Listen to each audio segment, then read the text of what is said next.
Intelijen Kejaksaan Agung mengadakan diskusi terpumpun atau Focus Group Discussion (FGD) bertema akselerasi penguatan karakter dan jati diri bangsa dalam menghadapi tantangan transformasi perilaku kekerasan di era globalisasi melalui program menjaga ruang budaya karakter Indonesia Tangguh. Acara ini berlangsung di Hotel Ambara, Jakarta Selatan pada Kamis 12 September 2024.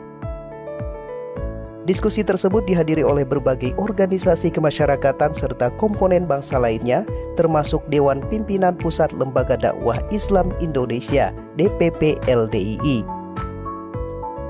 Dalam kesempatan itu, Sekretaris Jaksa Agung Muda Bidang Intelijen, Sarjono Turin, menekankan relevansi tema yang diangkat, mengingat adanya penurunan karakter dan jati diri bangsa yang kerap diberitakan di berbagai media massa, baik cetak maupun daring.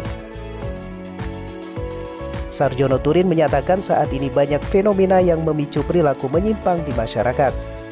Padahal, bangsa Indonesia dahulu dikenal dengan nilai-nilai luhur seperti saling menghargai, menghormati, serta menjaga tata krama di ruang publik. Namun, di era globalisasi yang ditandai dengan pesatnya perkembangan teknologi, kasus-kasus kekerasan dan perilaku menyimpang, terutama di kalangan anak-anak, semakin sering muncul. Ia mencontohkan beberapa kasus terbaru yang terjadi di Sumatera Selatan dan Sumatera Barat, di mana anak-anak di bawah umur terlibat dalam tindakan kekerasan. Menurutnya, hal ini menjadi perhatian serius bagi penegak hukum, apakah kemajuan teknologi yang membuka akses terhadap berbagai konten turut berkontribusi pada peningkatan perilaku kekerasan di masyarakat. LDII melalui Ketua Departemen Organisasi, Keanggotaan dan Kaderisasi OKK DPP LDII, Tri Gunawan Hadi, juga menyoroti pentingnya membangun moral generasi muda sebagai salah satu upaya pencegahan tindak kekerasan. Sebagai lembaga dakwah, LDII berkomitmen mendukung pemerintah dalam menangani masalah kekerasan, baik melalui penegakan hukum maupun dengan membina akhlak generasi muda sesuai teladan Rasulullah SAW.